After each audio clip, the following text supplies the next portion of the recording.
কৃপণের দণ্ড লিখেছেন প্রিয়নাথ মুখোপাধ্যায়। রাত ৩টা বাজতে না বাজতেই একটি খুনের সংবাদ এসে উপস্থিত হলো।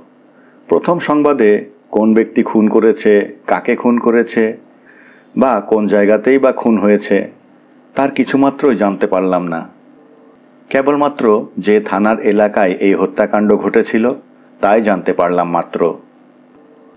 সংবাদ পাওয়া মাত্রই সেই থানায় গমন করলাম এবং থানা থেকে একটি লোক সঙ্গে নিয়ে যে বাড়িতে খুন হয়েছিল সেই বাড়িতে গিয়ে উপস্থিত হলাম। ঘটনাস্থলে উপস্থিত হয়েই দেখলাম যে বাড়িতে এই ভয়ানক হত্যাকাণ্ড ঘটেছে সেই বাড়ি আমার নিতান্ত অপরিচিত না, বা যে ব্যক্তি খুন হয়েছে তার সাথে আমার বিশেষরূপ পরিচয় না থাকলেও তার অবস্থা সম্বন্ধে আমি একেবারে অনভিজ্ঞ ছিলাম না। কী অবস্থায় এই হত্যাকাণ্ড ঘটেছিল তার আনুপার্বিক অবস্থা বর্ণনা করার পূর্বে নিহত ব্যক্তির অবস্থা পাঠকদেরকে বলে দেওয়া আবশ্যক বিবেচনা করে কিছুটা বলছি। কালাচাঁদবাবু শহরের মধ্যে একজন বিখ্যাত লোক ছিলেন। তিনি আজ খুন হয়েছেন। তাঁরই হত্যা মকদ্দমার অনুসন্ধানের কাজে আজ আমাকে আসতে হয়েছে। কালাচাঁদবাবু শহরের মধ্যে কিভাবে বিখ্যাত হয়েছিলেন তার কিছু আপনারা অবগত আছেন কি? যদি না থাকেন তাহলে তার একটু পরিচয় এখানে দিয়ে যাচ্ছি। কালাচাঁদবাবু তার জীবনে ভুলক্রমেও কখনো কোনো রকম ভালো কাজ করেননি। বিশেষভাবে বিপদগ্রস্ত হয়েও কখন যে কাকেও একটি পয়সাও তিনি দান করেছেন তা আমরা কখনোই শুনিনি। শুনেছি তিনি অনেক পয়সার অধিকারী, কিন্তু না খেয়ে বিশেষভাবে কষ্টভোগ করে সামান্য ভিক্ষার জন্যে কখনো যদি কোনো ব্যক্তি তার নিকট উপস্থিত হয় তিনি যে কখনো তাকে এক মুঠি খাবার দান করেছেন এ কথা আমরা কখনো শুনিনি। মোটামুটি দান তো পরের কথা। দুর্ভিক্ষে দেশ উচ্ছন্ন যাক, পানির কষ্টে দেশের ভিতর হাহাকার উপস্থিত হোক, অর্থাভাবে বিনা চিকিৎসায় দরিদ্রগণ সমূলে নির্মূল হোক, কিন্তু কালাচাঁদের অর্থে কিছুতেই হাত দেওয়ার কোনো উপায় নেই। মাতা পিতা শ্রাদ্ধ উপলক্ষে কোনো দরিদ্র তাঁর দরজায় বসে থাকুক, কন্যাভারগ্রস্ত পিতা ক্রন্দনরত অবস্থায় সারা দিন তার সাথে দাঁড়িয়ে থাকুক, মা বাবাহীন গরিব ব্রাহ্মণ বালক মাসব্যাপী তার আরাধনা করুক, কিছুতেই তার মন বিচলিত হতো না। কারো সামনে কখনোই তিনি তার হাত প্রসারণ করতে সমর্থ হতেন না। যে কোনো ব্যক্তি যে কোনো উপলক্ষে তার নিকট আগমন করত তাকেই নিতান্ত দুঃখিত হয়ে শূন্য হাতে ফিরে যেতে হতো। গভর্নমেন্টও সময় সময় তাকে নেড়েচেড়ে দেখেছেন। রাজকর্মচারীদের মধ্যে কেউ কেউ সময়ে সময়ে তাকে কত প্রলোভন দেখিয়েছেন। গভর্নমেন্ট প্রদত্ত উপাধিতে তাকে ভূষিত করবেন এ কথাও মধ্যে মধ্যে কেউ কেউ তাকে বলে তার নিকট থেকে কিছু অর্থ বের করার বিশেষ চেষ্টা করেছেন, কিন্তু এ পর্যন্ত কেউই কোনোভাবেই সফল হতে পারেননি। এইরূপ নানা কারণে শহরের মধ্যে কালাচাঁদবাবুর নাম না জানত এমন লোকই ছিল না। সুতরাং তার নাম একরকম বিখ্যাত হয়ে পড়েছিল। কালাচাঁদবাবু যে বাড়িতে বাস করতেন তা তার নিজের অর্জিত বাড়ি না, তার পৈতৃক বাড়ি। বাড়িটি খুব বড়, এমনকি অন্দরের ভেতর পর্যন্ত বাগান ও পুকুর ছিল, কিন্তু এখন তার অবস্থা নিতান্ত শোচনীয়। পুকুরের জল পচা পানায় ভরে উঠেছে, বাগান জঙ্গলে পরিণত হয়ে শেয়াল শকুনের আবাসস্থল হয়েছে। কালাচাঁদের বাবা তার মৃত্যুর পূর্বে এই বাড়ি শেষ মেরামত করে গিয়েছিলেন। তারপর সেই বাড়ির ভেতর কখনো রাজমজুর প্রবেশ করেনি। কালাচাঁদের বয়স প্রায় 70 বছরের কম না। 20 বছর বয়সে তার বাবার মৃত্যু হয়। সুতরাং 50 বছর যাবৎ এই বাড়ির অধিকারী কালাচাঁদ হয়েছিলেন ও একাল পর্যন্ত তিনি সেই বাড়িতেই বাস করে আসছেন। কিন্তু পুরাতন বাড়িতে যে মাঝে মধ্যে মেরামত করতে হয় তা কালাচাঁদ শিক্ষাই করেননি। বাড়ির অনেক স্থান ভেঙে গিয়েছে, জানালা দরজা পচে পচে গিয়েছে, কিন্তু তার একটিও মেরামত করা হয়নি, কিন্তু যে জানালা বা দরজা মেরামত করার নিতান্ত আবশ্যক বিবেচনা করেছেন সেই স্থানে ঝাঁপ বেঁধে দিয়ে ব্যয়ের অনেক সাহায্য করেছেন। কালাচাঁদের এই অবস্থা শুনে পাঠকগণ হয়তো মনে করতে পারেন কালাচাঁদের বাস্তবিকই কিছুই নেই, যার হাতে সামান্য পয়সা আছে সেও যে বাড়িতে বসবাস করে তার অবস্থা কখনো এরকম করে রাখতে পারে না। পাঠকগণ যাই মনে করুন, আমরা কিন্তু তা বলবো না, কারণ অনেক দিন থেকে দেখছি যে বড় বাজারে তার একখানি বেশ বড় দোকান আছে। পাশের অপরাপর দোকানদারের নিকট থেকে সবসময় শুনতে পাওয়া যায় কালাচাঁদ সুন্দর রূপে তার দোকান চালিয়ে আসছেন। কখনো যে তার এক পয়সা লোকসান হয়েছে তা এ পর্যন্ত কেউ শুনেনি। অধিকন্তু যেরূপভাবে তিনি ব্যবসা কার্য করে থাকেন তাতে কম করে হলেও বছরে তিনি 12,000 টাকার বেশি উপার্জন করেন। এই ব্যবসা তিনি তার পিতার মৃত্যুর পর থেকে করে আসছেন। এরকম অবস্থায় কিরূপে অনুমান করা যেতে পারে তার নিতান্ত অর্থাভাব? তার সংসারের খরচও যে নিতান্ত বেশি এমনও না। তার পরিবারের মধ্যে বাড়িতে একটি বালিকা ছাড়া আর কেউ নেই। একমাত্র স্ত্রী নিয়ে তিনি একাল পর্যন্ত সংসার যাত্রা নির্বাহ করে আসছিলেন, কিন্তু প্রায় 12 বছর অতীত হল তার সেই স্ত্রীও ইহকাল ত্যাগ করে চলে যান। মৃত্যুকালে তার স্ত্রী কেবলমাত্র একটি কন্যা রেখে গিয়েছেন। কন্যাটি তার শ্বশুর বাড়িতেই থাকত। স্ত্রীর মৃত্যুর কিছুদিন পর কন্যাটিও বিধবা হন, কিন্তু বিধবা যন্ত্রণা তাকেও অনেকদিন সহ্য করতে হয়নি। বিধবা হবার অল্প কিছুদিন পরেই কেবলমাত্র একটি কন্যা রেখে তিনিও ইহলোক ত্যাগ করেন। সেই কন্যাটিকে লালন পালন করার আর কোনো ব্যক্তি না থাকায় বৃদ্ধ কালাচাঁদ তাকে নিজের বাড়িতে নিয়ে আসেন এবং তার প্রতিপালন করে তার বিবাহ পর্যন্ত দিয়ে দেন। সেই কন্যাটির বয়স এখন 11 বছরের বেশি হবে না। কালাচাঁদের সংসারে পুত্র কন্যাদির মধ্যে এই নাতিটি ব্যতীত আর তার কেউই নেই। বাড়িতে চাকর চাকরানিও কেউ থাকে না। দোকানে যে সকল লোকজন আছে তাদের মধ্যেও একটি ব্রাহ্মণ 2 বেলা কালাচাঁদের বাড়িতে এসে উভয়ের জন্য কিছু খাবার দাবার প্রস্তুত করে দিয়ে যায়। ও দোকানের অপর আর একজন চাকর নিতান্ত আবশ্যকীয় কাজগুলি সম্পন্ন করে দিয়ে যায়। সুতরাং এই ব্যক্তিও 2 বেলা কালাচাঁদের বাড়িতে খাবার খায়। এক কথায় কালাচাঁদ তার দৌহিত্রী ও দোকানের সেই 2টি কর্মচারী ছাড়া তার সংসারের সাথে আর কারো তেমন কোনো সংযোগ নেই। এই অবস্থায় পাঠকগণ সহজেই মনে করতে পারেন যে কালাচাঁদের নগদ অর্থ বা বিষয় সম্পত্তি কিছুই নেই। বছরের মধ্যে প্রায় 2-4 বার কালাচাঁদের গৃহে চোর প্রবেশ করে থাকে, কিন্তু সামান্য 2-1খানি পিতল কাঁসার দ্রব্য ছাড়া চোররা কখনোই কিছু নিয়ে যেতে পারেনি। কারণ বিশেষ রকম অনুসন্ধান করে কোনো চোর এ পর্যন্ত কোনো টাকা পয়সার খোঁজ বের করতে পারেনি। তিনি যে টাকা পয়সা কোথায় রেখেছেন তা এ পর্যন্ত কেউই জানে না। এই তো কালাচাঁদের অবস্থা। এই অবস্থায় কালাচাঁদ দিন যাপন করে আসছেন। রাতের বেলা বাড়িতে চাকর প্রভৃতি কেউই থাকে না। অন্দরমহলের মধ্যে সমস্ত গৃহই অব্যবহৃত অবস্থায় পড়ে আছে। কেবলমাত্র 2টি ঘর ব্যবহৃত হয়ে থাকে। তার একটিতে শয়ন করেন কালাচাঁদ বাবু, অপরটি তার দৌহিত্রী মাধবীর।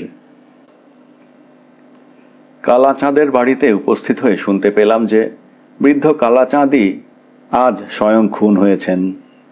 তার মৃতদেহ এখন পর্যন্ত তার শয়নকক্ষে পড়ে আছে। এ অবস্থা জানতে পেরে আমিও কালাচাঁদের বাড়ির ভিতর প্রবেশ করলাম এবং যে ঘরে তিনি ঘুমিয়ে থাকতেন আস্তে আস্তে সেই ঘরের দিকে উপস্থিত হলাম। আমি সেখানে উপস্থিত হবার পূর্বে আরও অনেক পুলিশ কর্মচারী সেই স্থানে গিয়ে উপস্থিত হয়েছিলেন। সুতরাং আমিও তাদের সাথে মিলিত হয়ে এই হত্যা অনুসন্ধানে লিপ্ত হলাম। দেখলাম বৃদ্ধ কালাচাঁদের মৃতদেহ তার শয়নকক্ষের মেঝের ওপর পড়ে রয়েছে। তার হাত দুখানি পেছন দিকে কঠিনভাবে বাঁধা, গলায় কালশিরার দাগ পড়েছে, জিহ্বা বের হয়ে এসেছে। দেখলে সহজেই অনুমান হয় যে কোনো ব্যক্তি কালাচাঁদের হাত দুটো বেঁধে জোর করে তার গলা টিপে ধরে তাকে হত্যা করেছে। কিভাবে এবং কে কালাচাঁদকে খুন করেছে তা বলার লোক একমাত্র মাধবী ব্যতীত সেই বাড়ির ভেতর আর কেউই নেই। মাধবী বিবাহিতা হলেও তার স্বামী প্রায়ই সেই স্থানে থাকেন না। তিনি তার নিজের বাড়িতেই বাস করে থাকেন। কোনো কোনো রাতে কালাচাঁদের বাড়িতে যাপন করলেও ঘটনার রাত্রিতে তিনি সেই স্থানে ছিলেন না। সুতরাং একা মাধবী ব্যতী রেখে আর কাউকেও কিছু জিজ্ঞাসা করা যেতে পারে এরূপ লোক সেই বাড়িতে আর কেউই নেই। যে স্থানে কালাচাঁদের লাশ পড়েছিল মাধবীকেও সেই স্থানে দেখতে পেলাম। দেখলাম একজন কর্মচারী তাকে জিজ্ঞাসাবাদ করছেন ও অপরাপর সকলেই মনোযোগের সাথে তার কথাগুলি শ্রবণ করছেন, কারণ মাধবীর নিকট যিনি যা জেনে নিতে পারবেন তা ব্যতীত অপর আর কারো কাছ থেকেই তেমন কিছু জানবার সুযোগ নেই। সুতরাং মাধবীর কথাগুলি আমিও গভীর মনোযোগের সাথে শুনতে লাগলাম। মাধবীকে যিনি জিজ্ঞেস করছিলেন তিনি একজন উপযুক্ত ও বহু পুরাতন ও একজন অভিজ্ঞ কর্মচারী। সুতরাং অপর কেউই তার কাজের প্রতিবন্ধকতা না করে তার ও মাধবীর সাথে যে সকল কথা হতে লাগলো সকলে একান্ত মনোযোগের সাথে শুনতে লাগলেন। তোমার নাম কি? আমার নাম মাধবী। যিনি মারা গিয়েছেন তার নাম কি? ওর নাম কালাচাঁদ। ইনি তোমার কে হতেন? দাদা মহাশয় হতেন। কিরূপ দাদা মহাশয়? আমার মায়ের বাপ। তোমার বিবাহ হয়েছে? হ্যাঁ হয়েছে। কার সাথে তোমার বিয়ে হয়েছে? নিরুত্তর। তোমার স্বামীর নাম কি? কোনো উত্তর নেই। তোমার স্বামী এই স্থানে থাকেন কি? না, তিনি এখানে থাকেন না। তিনি কোথায় থাকেন? তার নিজের বাড়িতেই। এখন তিনি কোথায়? এইখানেই আছেন। সংবাদ পেয়ে তিনিও এখানে এসেছেন। রাত্রিকালে তিনি এখানে ছিলেন না? না। এ বাড়িতে আর কে কে থাকে? আর কেউ থাকে না। চাকর চাকরানি? কেউ রাত্রিতে থাকে না। সাংসারিক কাজকর্ম কে করে?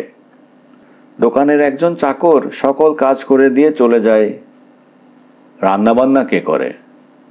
দোকান থেকে একটি ব্রাহ্মণ এসে 2 বেলা রেঁধে দিয়ে যায়। সেই ব্রাহ্মণটি রাত্রিকালে থাকেন কোথায়? দোকানে থাকেন। কি তার বাড়িতে থাকেন তা আমি ঠিক জানি না। কালাচাঁদ বাবু প্রতিদিন দোকানে যেতেন কি? জি যেতেন, তবে যদি কোনো দিন অসুখ করত সেদিন যেতেন না, অথবা প্রত্যহই যেতেন। কোন সময় তিনি দোকানে যেতেন? 10টা-11টার মধ্যে তিনি প্রায়ই বের হয়ে যেতেন। তিনি দোকানে গেলে বাড়িতে কে থাকতো? আমি থাকতাম। তুমি একাকী থাকতে কি? প্রায় একাকী থাকতাম। মাঝে মধ্যে অপর বাড়ির 2-1টি মেয়ে কখনো সখনো আসতো। তুমি নিতান্ত বালিকা, এত বড় বাড়িতে একা থাকতে তোমার ভয় করতো না? না, কখনো ভয় করেনি। শৈশব থেকেই একা থাকতে বেশ অভ্যেস হয়ে গিয়েছে। কোন সময়ে কালাচাঁদ বাবু দোকান থেকে ফিরে আসতেন? সন্ধ্যার পরই প্রায়ই আসতেন। দোকান থেকে তিনি একাকী আসতেন না অপর কেউ তার সাথে সাথে আসতেন? ব্রাহ্মণ ও চাকর তার সাথে আসতো। পরে রান্না খাওয়া হলে তারা উভয়ে চলে যেত। তারা কোথায় চলে যেত তা আমি জানি না। কালাচাঁদ বাবুর সাথে অপর কোনো ব্যক্তি কখনো দেখা সাক্ষাৎ করতে আসতো না? আসতো, জানতে পারতাম, কিন্তু কখনো কাউকেও দেখি নাই। আসতো, জানতে পারতে, কিন্তু কখনো দেখো নাই, এটা কি ধরনের কথা? কোনো ব্যক্তি এসে তাকে ডাকলে তিনি বাইরে চলে যেতেন ও বাড়ির বাইরে থেকেই তাদের সাথে কথাবার্তা বলে পুনরায় বাড়ির ভেতর আসতেন। আমি বাইরে যেতাম না বলে কাউকে কখনো পেতাম না। দোকানে গমন করার সময় তিনি হেঁটে যেতেন নাকি গাড়িতে করে যেতেন? আমাদের কোনো গাড়ি নেই, বাড়ি থেকে হেঁটেই গমন করতেন, কিন্তু বাইরে গিয়ে গাড়ি ভাড়া করতেন কিনা তা জানি না, কখনো দেখিনি। দোকান থেকে আসতেন কিভাবে? হেঁটে আসতেই দেখতাম। দোকান হতে সন্ধ্যার সময় যখন বাড়িতে আসতেন তখন টাকা কড়ি কিছু নিয়ে আসতেন কি সঙ্গে করে? অধিক পরিমাণে টাকা কড়ি কখনো আনতে আমি দেখিনি, বা আমাদের ঘরের কোনো স্থানে যে টাকা কড়ি কিছু আছে তাও আমার বোধ হয় না। একটা ছোট মানিব্যাগ কেবল তার নিকট থেকে পেতাম। বাজার খরচ প্রভৃতি কোনোরূপ সামান্য খরচের প্রয়োজন হলে সেই মানিব্যাগ থেকেই তিনি বের করে দিতেন। সেই মানিব্যাগের ভেতর 5 টাকার বেশি আমি কখনো দেখিনি। তাও বিশ্বাস করে কখনো তিনি কারোর হাতে প্রদান করতেন না, সবসময়ই তা নিজের সঙ্গেই রাখতেন। আজ রাতে কি অবস্থা ঘটেছিল তা যতদূর তুমি মনে করে বলতে পারো তা আমাদের বলো দেখি। মনে করে আমি সকল কথা বলে উঠতে পারবো না, আপনারা এক এক করে জিজ্ঞেস করুন, আমি যতদূর মনে করতে পারি তারই উত্তর দিচ্ছি। মাধবীর কথা শুনে আমরা অতিশয় সন্তুষ্ট হলাম। বুঝলাম মাধবীর বয়স অল্প হলেও তার বুদ্ধি নিতান্ত অল্প নয়। আমরা তাকে যে সকল বিষয় জিজ্ঞেস করেছি তার যথাযথ উত্তর তো পেয়েছি। এখনও যা যা জিজ্ঞেস করব মাধবী তারও যথাযথ উত্তর প্রদান করবে। সরল বালিকা কোনো কথা যে গোপন করবে বা কোনো রকম মিথ্যে কথা বলে আমাদেরকে বিভ্রান্ত করবে তা আমরা কোনোরূপেই বিশ্বাস করতে পারলাম না। সুতরাং আমাদের যা যা প্রয়োজন সে সকল বিষয়ে তাকে বিস্তারিতভাবে জিজ্ঞেস করব বলেই ঠিক করলাম। কালাচাঁদবাবু কাল দোকানে গিয়েছিলেন? না। তিনি কেন দোকানে যাননি কিছু বলতে পারো কি? কাল তার শরীরটা একটু অসুস্থ ছিল, তাই কাল তিনি অফিসে যাননি বা খাবার দাবারও করেননি। অন্য রাত্রিতে যে সময় তিনি শয়ন করতেন আজ তিনি কি ঠিক সেই সময়ে শয়ন করেছিলেন নাকি আরও গভীর রাতে? অন্যান্য দিন তিনি রাত 10টা-11টার কমে শয়ন করতেন না, কিন্তু আজ তিনি রাত 9টার মধ্যেই শুয়ে পড়েছিলেন। কালাচাঁদবাবু শয়ন করার পর তবেই তুমি শোও? তার শুয়ে পড়ার অনেক পরেই আমি শুই। তিনি শোয়ার পর আমাদের খাওয়া দাওয়া হয়, তারপর চাকর বামুন গমন করে, তারপর আমি আমার বিছানায় শুয়ে পড়ি। যখন তুমি শোয়ার জন্য তোমার ঘরে গিয়েছিলে সেই সময় কালাচাঁদবাবু ঘুমিয়ে পড়েছিলেন না জাগ্রত ছিলেন? তিনি সেই সময় জাগ্রত ছিলেন না, তিনি ঘুমিয়ে পড়েছিলেন। শুয়ে পড়ার কতক্ষণ পরে তুমি ঘুমিয়ে পড়ো? শয়ন করার অতি অল্প সময় পরেই আমার ঘুম এসে যায়। তুমি শোয়া এবং ঘুমের মাঝে এই মামলা সম্বন্ধে কোনো বিষয় কি দেখেছ বা কোনো কথা শুনেছ? আপনার এ প্রশ্নের ঠিক উদ্দেশ্য আমি বুঝে উঠতে পারলাম না। শয়ন করার পরই আমি ঘুমিয়ে পড়ি, তার আগে আমি কিছুই জানতে পারিনি। তোমার ঘুম ভেঙেছিল কখন? যখন আমার ঘুম ভাঙল তখন রাত যে কত তা আমি বলতে পারি না। কি রকম অবস্থায় তোমার ঘুম ভাঙল? দাদা মহাশয়ের কথায় আমার নিদ্রা ভঙ্গ হয়। তোমার দাদা মহাশয়ের কিরকম কথায় তোমার নিদ্রা ভঙ্গ হলো? আমি যেন বুঝতে পারলাম যে দাদা মহাশয় আমাকে ডাকছেন। দাদা মহাশয়ের কথা শুনে হঠাৎ আমার নিদ্রা ভঙ্গ হলো। তখন শুনতে পেলাম দাদা মহাশয় বলছেন, মাধবী তুমি ঘুমিয়েছ কি? উত্তরে আমি বললাম, না দাদামশাই, আমি ঘুমাই নাই।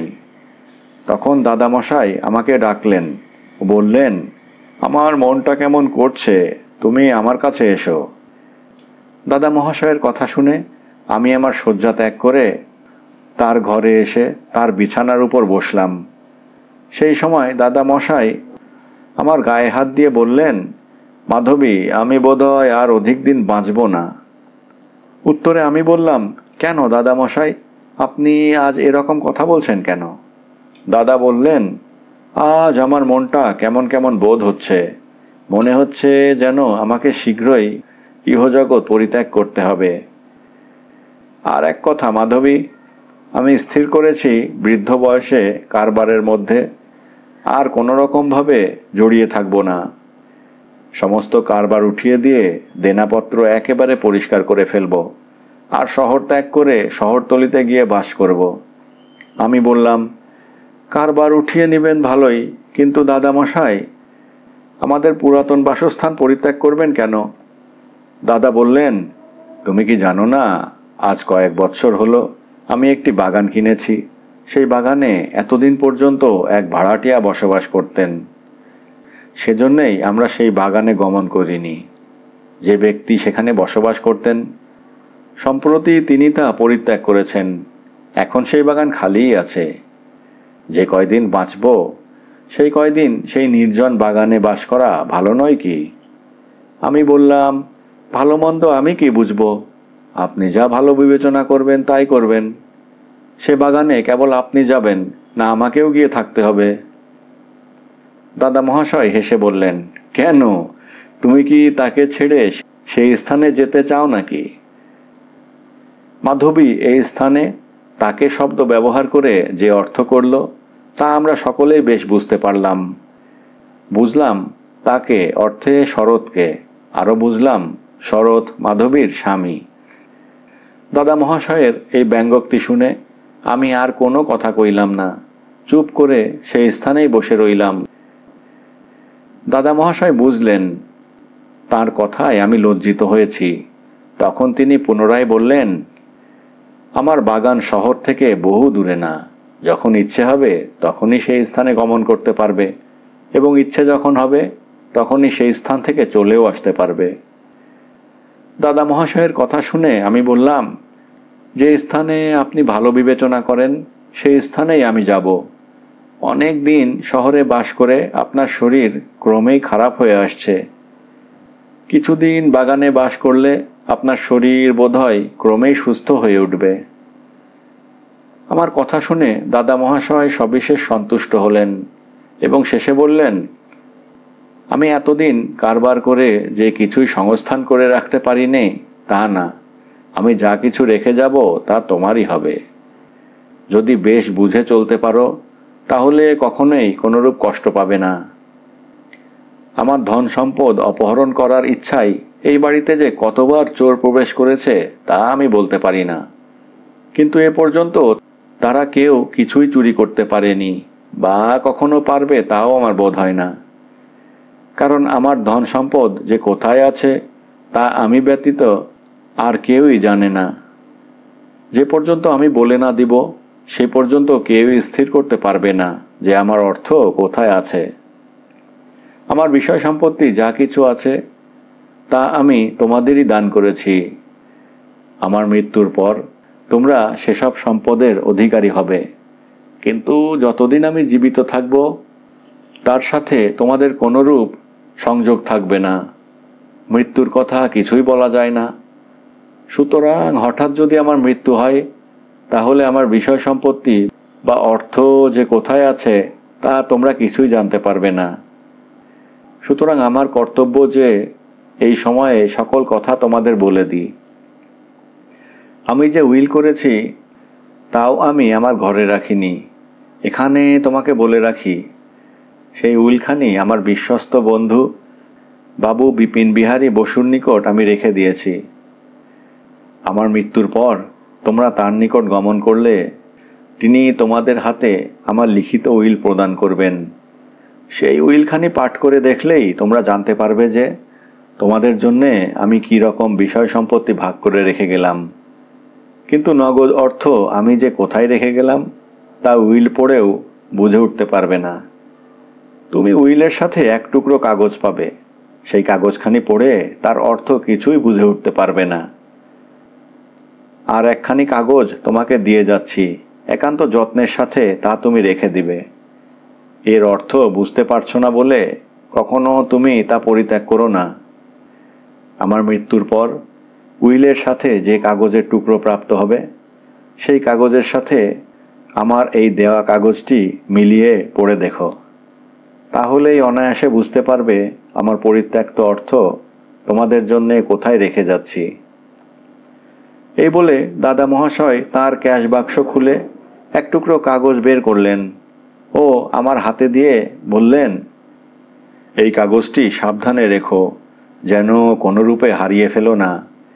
কি জানি, যদি কোনোভাবে হারিয়ে ফেলো তাহলে চিরদিনের জন্য তোমাদের বিশেষভাবে কষ্টভোগ করতে হবে। কিন্তু এই কাগজের একটি নকল আমার বাক্সের ভিতর থাকলো, যদি নিতান্তই তা হারিয়ে ফেলো, তাহলে নকল দেখেও তোমাদের কাজ উদ্ধার হবার সম্ভাবনা আছে। তুমিও না হয় এর একটা নকল করে অন্য কোনো স্থানে রেখে দিও। দাদা মহাশয়ের কথা শুনে আমি বললাম, এখন আপনার মৃত্যুর সময় উপস্থিত হয় নাই, এর মধ্যে আপনি এত ব্যস্ত হয়ে উঠলেন কেন? যখন আমরা বুঝতে পারবো আপনার অন্তিম সময় উপস্থিত, তখন আমরাই আপনাকে জিজ্ঞেস করব আমাদের জন্য আপনি কিছুই রেখে গেলেন কিনা। সেই সময় আপনি আপনার মনের কথা আমাদের অনায়াসেই বলে দিয়ে যেতে পারবেন।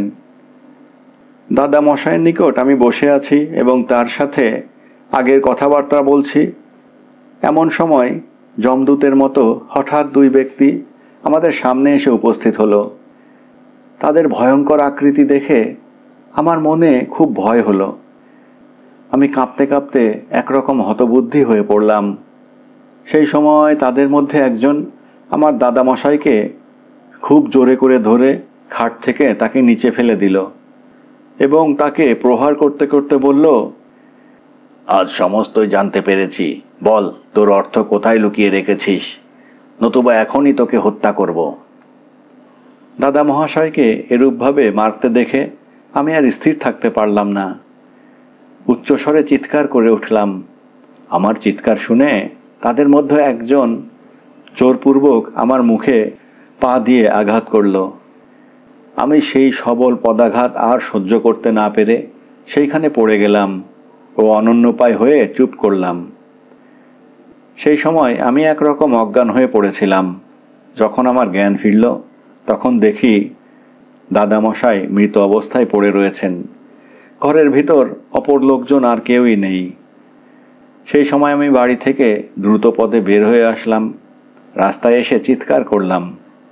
আমার চিৎকারে পাড়ার দুই একজন লোক এসে উপস্থিত হলো ও আমার নিকট থেকে এই ভয়ঙ্কর সংবাদ শুনে অনেকেই আমাদের বাড়ির ভেতরে এসে প্রবেশ করল। ঘরের ভেতরে এসে তারা সকলেই দাদামশাইয়ের অবস্থা নিজের চোখে দেখল।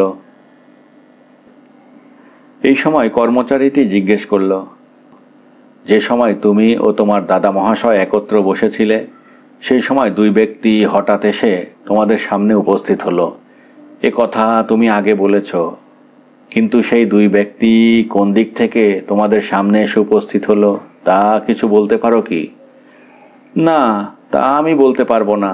তাদেরকে হঠাৎ সামনে দেখলাম, কোন দিক থেকে আসলো তা আমি লক্ষ্য করিনি।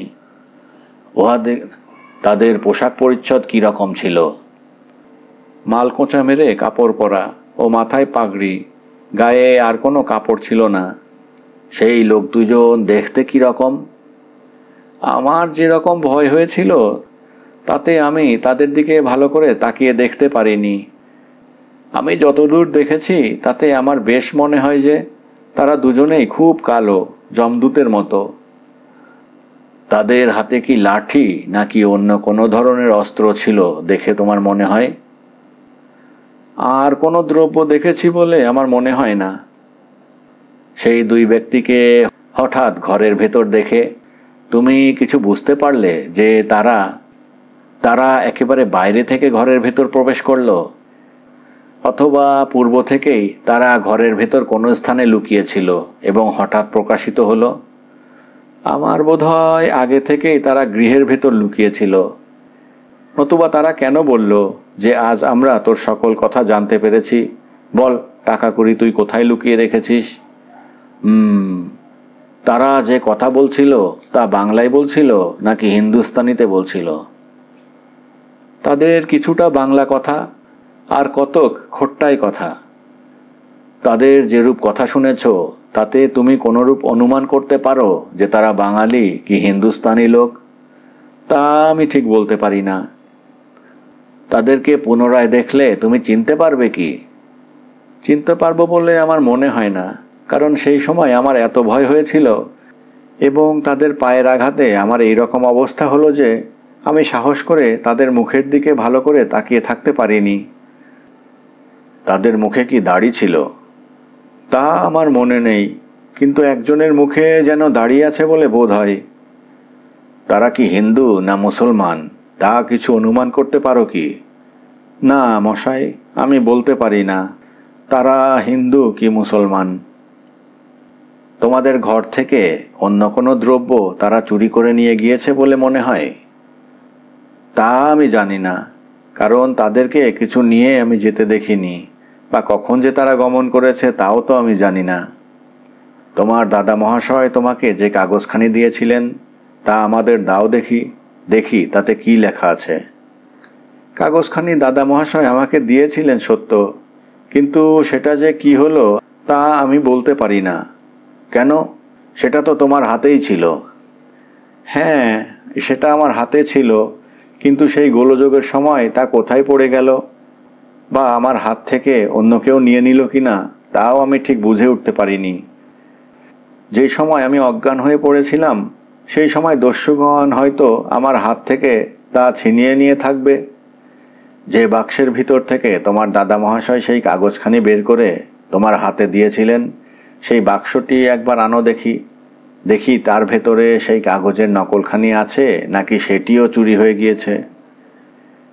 কর্মচারীর এই কথা শুনে মাধবী সেই ঘরের ভেতরে গিয়ে সেই বাক্সটির বিশেষ রকম অনুসন্ধান করল, কিন্তু যেখানে তা রক্ষিত ছিল সেইখানে বা অন্য কোনো স্থানে দেখতে না পেয়ে বলল, না মহাশয়, বাক্সটি তো পাচ্ছি না, মনে হয় সেটাও চুরি করে নিয়ে গিয়েছে। সেই বাক্সের ভেতর মূল্যবান দ্রব্যাদি কিছু ছিল বলতে পারো? অনেক সময় দাদা মহাশয় তার বাক্স আমার সামনে খুলেছেন, কিন্তু মূল্যবান দ্রব্য কখনো তার ভেতর কিছু দেখিনি। সেই বাক্স প্রায়ই কাগজপত্রে সবসময় পূর্ণ দেখতাম। সেই বাক্স ব্যতীত তোমাদের গৃহে আর কোনো দ্রব্য চুরি হয়েছে বা সরিয়ে নিয়েছে কিনা তা একবার ভালো করে দেখো দেখি। কর্মচারী মহাশয়ের কথা শুনে মাধবী অনেকক্ষণ পর্যন্ত তাদের ঘরের বিভিন্ন দ্রব্য খুব ভালোভাবে দেখল এবং পরিশেষে বলল, বাড়ির অপর কোনো দ্রব্য অপহৃত হয়েছে কিনা তা আমি ঠিক বুঝে উঠতে পারছি না। তৈজসপত্র প্রভৃতি বা অপর কোনো দ্রব্য কিছুই অপহৃত হয় নাই তো? পিতল কাঁসার দ্রব্যাদি যা আমি এ পর্যন্ত দেখে আসছি তার কোনো দ্রব্য চুরি হয়েছে বলে আমার মনে হচ্ছে না। যারা তোমাদের ঘরে ঢুকলো তোমার দাদা মহাশয়কে হত্যা করে প্রস্থান করেছে তারা কয়জন ছিল বললে? আমি 2 জনকে দেখেছি। 2 জন ব্যতীত আর কেউ ছিল কিনা তা তুমি ঠিক বলতে পারো কি? আমি যতদূর দেখেছি তাতে 2 জনকেই দেখেছি, তা আমার বেশ মনে আছে। সেই 2 ব্যক্তি ছাড়া আর কোনো ব্যক্তি ছিল কিনা তা বলতে পারবো না। যে ব্যক্তি তোমাকে পদাঘাত করেছিল তাকে তুমি ভালোভাবে দেখেছ, সুতরাং তাকে দেখলে তুমি অনায়াসেই চিনতে পারবে। আমি তাকে ঠিক রকম দেখেছি সত্যি, কিন্তু তাকে পুনরায় দেখলে যে আমি চিনতে পারবো তা ঠিক বলতে পারবো না। যে সময় তোমাদের ঘরের ভেতরে সকল গোলযোগ ঘটে সেই সময় ঘরের ভিতর নিশ্চয় আলো ছিল? জি মহাশয়, ঘরের ভিতর একটি প্রদীপ জ্বলছিল। তুমি এখন এই বাড়িতে একা বাস করতে পারবে? না মহাশয়, আমি এখানে একা কখনোই বাস করতে পারবো না। এখন তুমি কোথায় থাকতে মনস্থ করেছ? আমি আজই আমার স্বামীর গৃহে গমন করব ও সেই স্থানে বসবাস করব। মাধবীর নিকট যতদূর সম্ভব ঘটনা সকল অবগত হয়ে প্রথমে সেই ঘরের ভেতর উত্তম রূপে আর একবার দেখলাম যে ঘরে কালাচাঁদ শয়ন করতেন সেই ঘরের সংলগ্ন আরেকটি খালি ঘর আছে। উভয় ঘরের মধ্যে একটি জানালা আছে, কিন্তু জানালার শিকগুলো সব ভেঙে গিয়েছে। সেই জানালার ভিতর দিয়ে খালি ঘর থেকে কোনো লোক মনে করলে অনায়াসেই আসতে পারে। সেই খালি ঘরের ভেতর গমন করে দেখলাম সেই ঘরের দরজা বহু পুরাতন হওয়ায় এমনি ভেঙে পড়েছে। সুতরাং সেই ঘরের ভেতর সকলেই ইচ্ছে মতো প্রবেশ করতে পারে। সেই ঘর থেকে বাইরে এসে উপরের অন্যান্য ঘরগুলিও সবই দেখলাম। সবগুলির অবস্থা প্রায় একই রকমের। এক ঘরের ভিতর প্রবেশ করতে পারলে ঘরের মধ্যে দিয়ে প্রায় সকল ঘরেই যাতায়াত করা যায়। উপরের অবস্থা এই প্রকার দেখে নিচে নামলাম। নিচের অবস্থাও সেই রকমই, কিন্তু বাড়ির চারপাশ উচ্চ প্রাচীর দ্বারা বেষ্টিত, তার কোনো স্থান ভাঙেনি। সেই প্রাচীর ডিঙিয়ে বাড়ির ভেতর প্রবেশ করা নিতান্ত সহজ ব্যাপার না। অন্দরের ভিতর প্রবেশ করার একটি ছাড়া আর কোনো দরজা নেই, সেই দরজাটিও খুব মজবুত। বাড়ির ভেতরের অবস্থা যাই হোক, ভেতর থেকে কেউ সহজে প্রবেশ করতে পারে না। এই রকম উঁচু প্রাচীর টপকে চোরগুলো কোন স্থান দিয়ে বাড়ির ভেতর প্রবেশ করলো তা প্রথমে আমরা সহজে বুঝে উঠতে পারলাম না, কিন্তু বাড়ির চারপাশে খুব ভালোভাবে দর্শন করতে করতে দেখলাম যে প্রাচীরের বাইরে যে বাগান আছে তার এক পাশের একটি আম গাছের ডাল প্রাচীরের এক স্থানের উপর দিয়ে বাড়ির ভেতর এসে পড়েছে। এটা দেখে আমরা সহজেই বুঝতে পারলাম বাড়িতে চোর প্রবেশ করার এটাই সুন্দর পথ। কালাচাঁদের মৃতদেহ পরীক্ষার জন্য বাড়ি থেকে কলেজে পাঠানো হলো। আমরা কালাচাঁদের শয়নগৃহটিও আর একবার ভালো রকমভাবে অনুসন্ধান করলাম, কিন্তু চোর কর্তৃক পরিত্যক্ত কোনো দ্রব্য পাওয়া গেল না। কালাচাঁদের অপহৃত বাক্সটির অনুসন্ধান করার নিমিত্তে বাগান, পুকুরের চারপাশ প্রভৃতি সমস্ত স্থানই খুব ভালো করে দেখলাম, কিন্তু কোনো স্থানেই সেই বাক্সের চিহ্নমাত্র পাওয়া গেল না। আমরা যখন বাগানের ভেতর সেই অপহৃত বাক্সের অনুসন্ধান করে বেড়াচ্ছি, সেই সময় অন্দরমহলের মধ্যস্থিত নিচের একটি ঘর থেকে জনৈক কর্মচারী উচ্চস্বরে বলে উঠলেন, বাক্স এখানে পড়ে আছে। কর্মচারীর কথা শোনা মাত্র আমরা সকলেই সেই অন্তঃপুরের ভেতর প্রবেশ করলাম। দেখলাম নিতান্ত অপরিষ্কৃত ও বিষম অন্ধকারময় একটি নিচের ঘরের ভেতর কালাচাঁদের বাক্সটি ভাঙা অবস্থায় পড়ে রয়েছে এবং তার চারপাশে কাগজপত্র ছড়ানো রয়েছে। দুই একটি অর্ধদগ্ধ দেশলাইয়ের কাঠিও সেই স্থানে পড়ে আছে। একটি আলোর সাহায্যে সেই ঘরটির অবস্থা উত্তম রূপে দেখে এবং সেই স্থানের বিভিন্ন কাগজগুলি উত্তম রূপে সংগ্রহ করে সেই ভাঙা বাক্সটি সহ বাইরে আসলাম।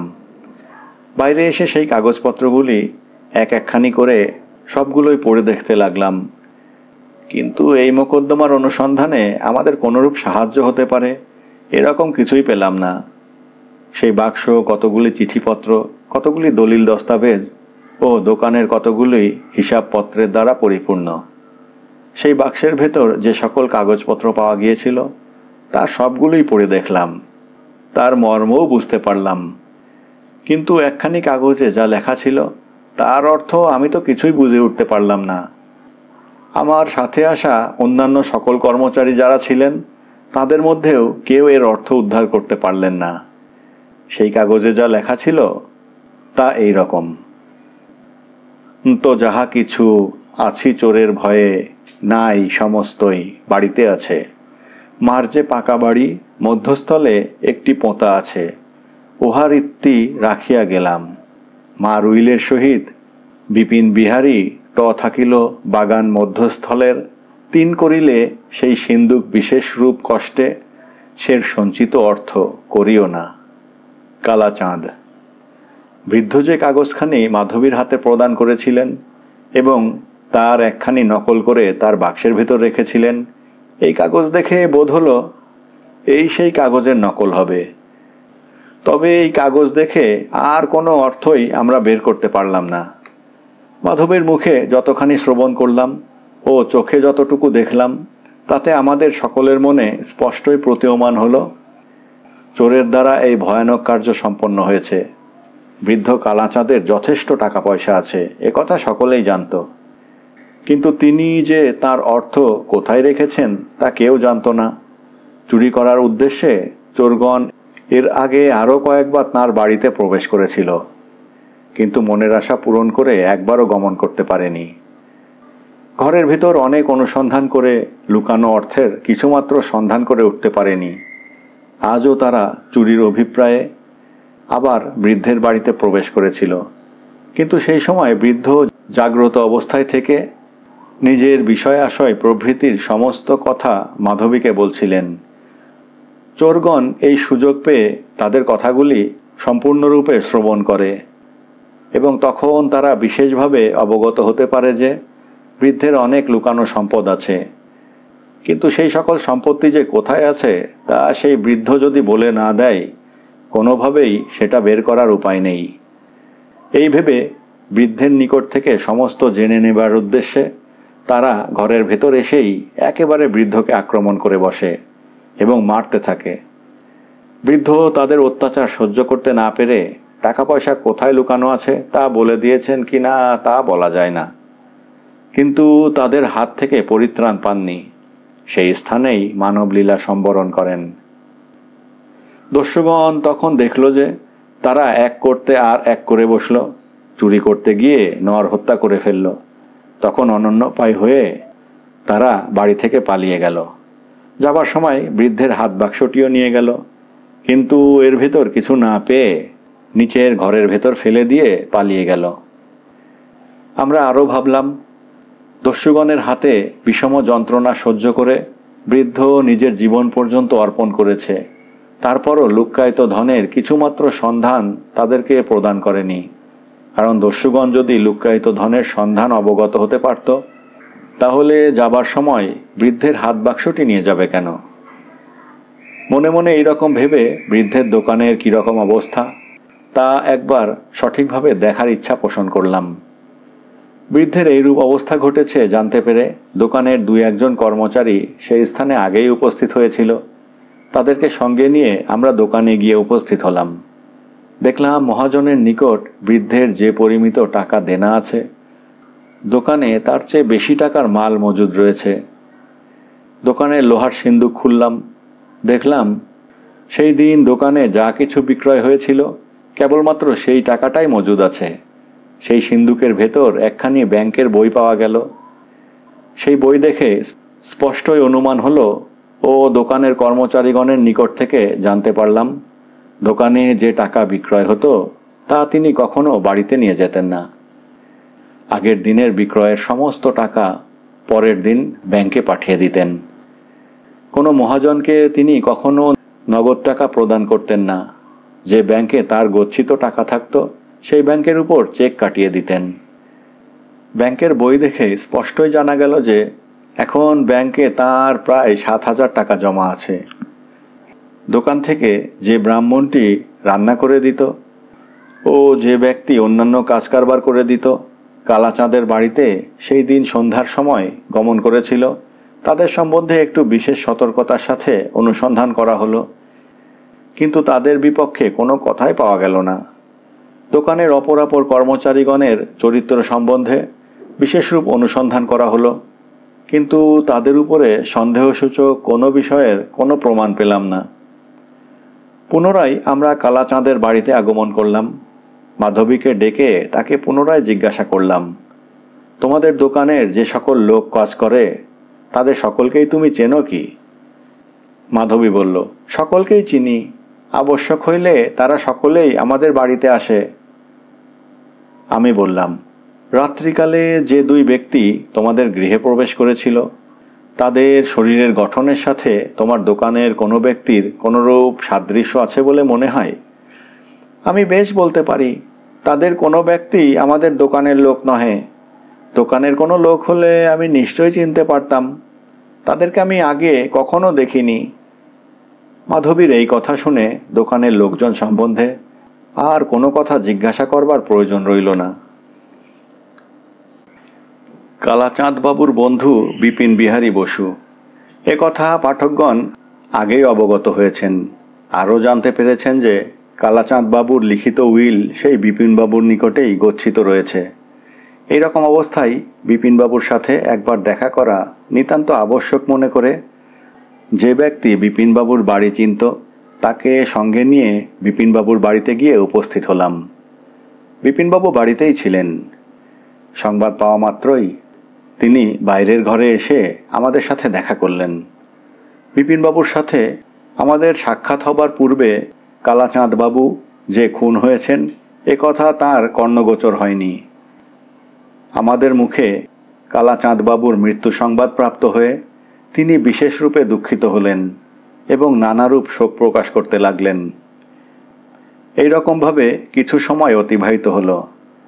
যে কাজের জন্য আমরা তাঁর নিকটে গিয়েছিলাম এবার সেই কাজের কথা উঠালাম। আমরা তাকে যে সকল কথা জিজ্ঞেস করলাম তিনি তার যথাযথ উত্তর প্রদান করতে লাগলেন। কালাচাঁদবাবুর উইলের কথা জিজ্ঞেস করায় বিপিনবাবু বললেন যে কালাচাঁদবাবু একটি বাক্স তার কাছে রেখে গিয়েছেন। যে সময় সেই বাক্সটি তাঁর নিকট রেখে দেন সেই সময় তাকে এও বলেছিলেন যে এর ভেতর তাঁর একখানি উইল থাকলো। আরও বলেছিলেন যে তাঁর মৃত্যুর পর সেই বাক্সটি যেন তাঁর দৌহিত্রীর হাতে অর্পণ করা হয়। এই রকম বলে বিপিনবাবু নিজের ভেতরের ঘরে প্রবেশ করলেন এবং কিছুক্ষণ পরে একটি বাক্সসহ ফিরে এসে বললেন, মহাশয়, এই সেই বাক্স, কিন্তু এর ভেতর যে কি আছে তা আমি জানি না, কারণ একদিন পর্যন্ত এই বাক্স আমি কখনোই খুলে দেখিনি বা এই বাক্সের চাবিটিও আমার কাছে নেই। বিপিনবাবুর কথা শুনে সেই বাক্সটি প্রথমে খোলার চেষ্টা করলাম, কিন্তু কোনো রকমে খুলতে পারলাম না। সবার সামনে সেই বাক্স ভেঙে ফেললাম। দেখলাম এর ভেতর একখানি উইলের সাথে সংলগ্ন এক টুকরো কাগজ, লোহার সিন্দুকের একটি চাবি এবং একখানি ব্যাংক বই দেখে সকলেই অবগত হলেন যে ব্যাংকে তাঁর কেবল 5,000 টাকা আছে। এরপর সবার সামনে সেই উইলখানি পাঠ করা হলো, যার সংক্ষিপ্ত মর্ম এই রকম: ইহজগতে আমার বিষয় আশয় ও নগদ অর্থ উপযুক্ত রূপ উত্তরাধিকারী না থাকায় আমার সমস্ত বিষয়ের উত্তরাধিকারিণী আমার দৌহিত্রী শ্রীমতী মাধবীকে করিয়া গেলাম। আমার মৃত্যুর পর তিনি আমার ভদ্রাসন বাড়ি, বাগান বাড়ি ও অপরাপর যে সকল সামান্য জমি আছে তাহার অধিকারী হইবেন। ব্যাংকে যে 5,000 টাকা জমা আছে তাহার মধ্যে বিবেচনা মতো টাকা ব্যয় করিয়া আমার অন্ত্যেষ্টিক্রিয়া প্রভৃতি সমাপন হইবে। দোকানের হিসাবে যে টাকা জমা থাকিবে বা দোকানে যে সকল মাল মজুদ থাকিবে তাহা হইতে মহাজনের দেনা পরিশোধান্তে যাহা কিছু অবশিষ্ট থাকিবে তাহাও মাধবীর হইবে। আর যদি উহাতে দেনা পরিশোধ না হয় তাহা হইলে অন্ত্যেষ্টিক্রিয়া বাদে যে টাকা থাকিবে তাহা হইতেই সেই দেনা পরিশোধ হইবে। মাধবীর স্বামী শরৎচন্দ্র যদি আমার সেই দোকান চালাইতে চাহেন তাহা হইলে সেই দোকানের দেনা পাওনার সহিত মাধবীর কোনরূপ সংস্রব থাকবে না, সমস্তই শরতের হইবে। তদ্ব্যতীত আমার সঞ্চিত নগদ টাকা হইতে শরৎ আরও 5,000 টাকা প্রাপ্ত হইবেন। আমার সঞ্চিত নগদ টাকা যে লোহার সিন্দুকের ভেতর আছে তাহার চাবি এই সঙ্গেই রহিল। মৃত্যুর পূর্বে এক টুকরো কাগজ আমি মাধবীকে দিয়া যাইব। সেই কাগজে যাহা লেখা রহিয়াছে তাহার সহিত এই উইলের সংলগ্ন কাগজখানি মিলাইয়া পড়িলেই জানিতে পারিবেন ধনপূর্ণ লোহার সিন্দুক আমি কোথায় রাখিয়া গেলাম। আমি আমার সমস্ত অর্থ মাধবীকে প্রদান করিয়া গেলাম সত্য, কিন্তু তাহার সমস্ত জীবনের মধ্যে সেই অর্থ হইতে 25,000 টাকার অধিক কোনরূপেই ব্যয় করিতে পারিবেন না। উইল পাঠ শেষ করে সেই উইল সংলগ্ন কাগজখানি বিশেষ কৌতূহলের সাথে সকলের পাঠ করলেন, কিন্তু তার অর্থ কেউই বুঝে উঠতে পারলেন না। সেই কাগজখানিতে লেখা ছিল, আমি একাল পর্য সংগ্রহ করিয়া রাখি, তাহা বাড়িতে রাখি। আমার বাগানের ভিতর আছে তাহার হলের ঠিক, লোহার সিন্দুক, ভিতর সমস্ত সম্প, সিন্দুকের চাবি আমার বন্ধু বাবু বসু মহাশয়ের নিক, বাড়ির হলের ঠিক, ফুট জমি খনন, দেখিতে পাইবে, না পড়িলে এত দিব, কখন সহজে খরচ। এই সকল অবস্থা দেখে আমরা বেশ বুঝতে পারলাম যে মাধবী আমাদের যে সকল কথা বলেছিল তা কিছুমাত্র মিথ্যা নয়, সমস্তই সত্য। এখন আরও আমাদের মনে স্পষ্টই প্রতীয়মান হলো যে দস্যুগণ কালাচাঁদের গৃহে চুরি করার অভিসন্ধিতে প্রবেশ করেছিল।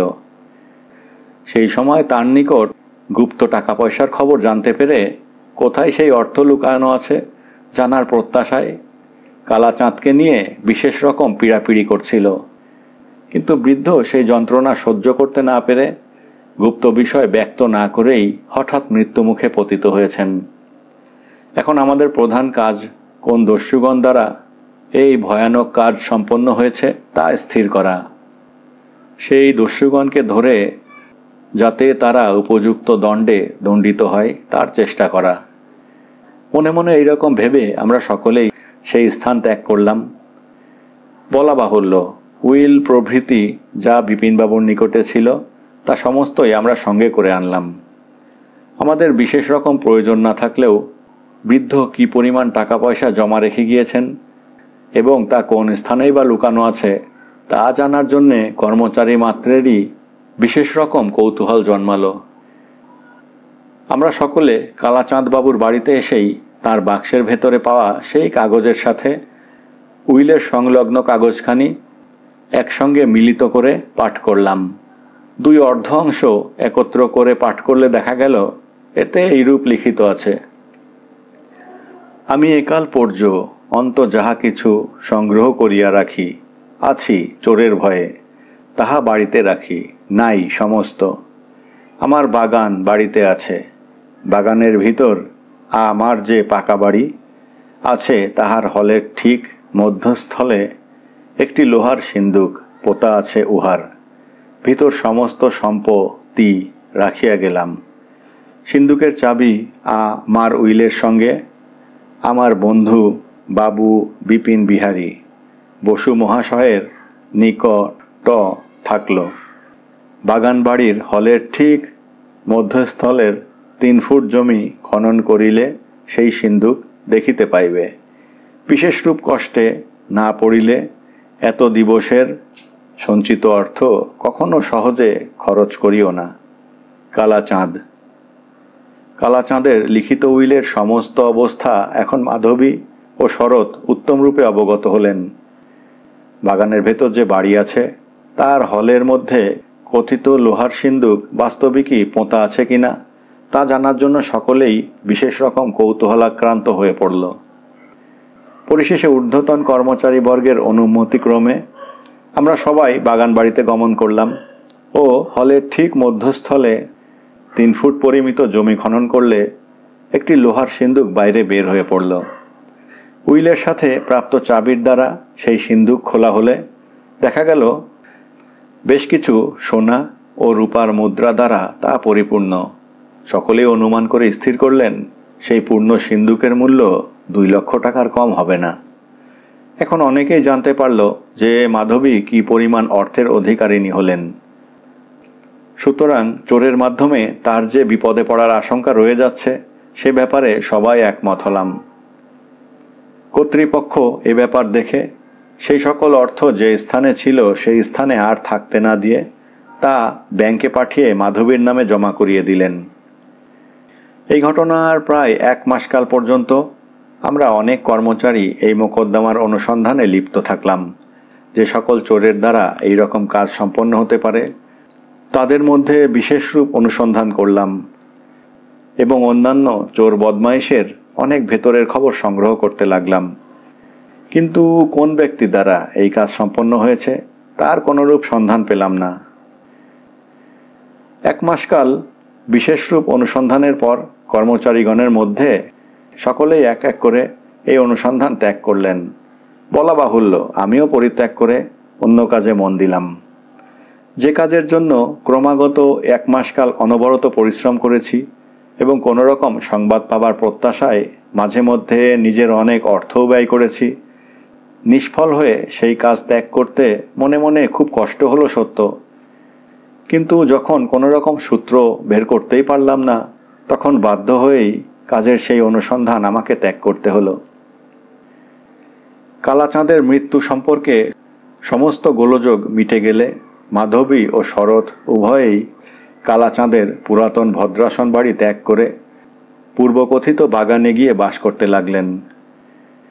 দোকান যেরকমভাবে চলছিল সেভাবেই চলতে লাগলো। দোকানের কাজ শরৎ নিজেই দেখতে লাগলেন।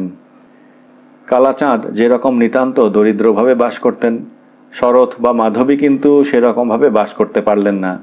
দাস দাসী, রাঁধুনি বামন, মালি, দরবান ইত্যাদি রাখতে হলো। নিজেরা একখানি গাড়ি কিনে সহিস কোচমান দিগেরও ব্যবস্থা করতে হলো। এরকম প্রায় 6 মাসকাল অতিবাহিত হয়ে গেল। মাধবী ও শরৎ কালাচাঁদের শোক ভুলে মনের সুখে কাল যাপন করতে লাগলেন। এই রকমভাবে আরও কিছুদিন অতিবাহিত হয়ে গেল। একদিন সকালে সংবাদ পেলাম জমিরুদ্দিন ধরা পড়েছে। এই সংবাদ পেয়ে জমিরুদ্দিনকে দেখবার জন্যে নিতান্ত ইচ্ছা হলো। যে থানার এলাকায় জমিরুদ্দিন ধরা পড়েছিল তৎক্ষণাৎ সেই থানায় উপস্থিত হলাম।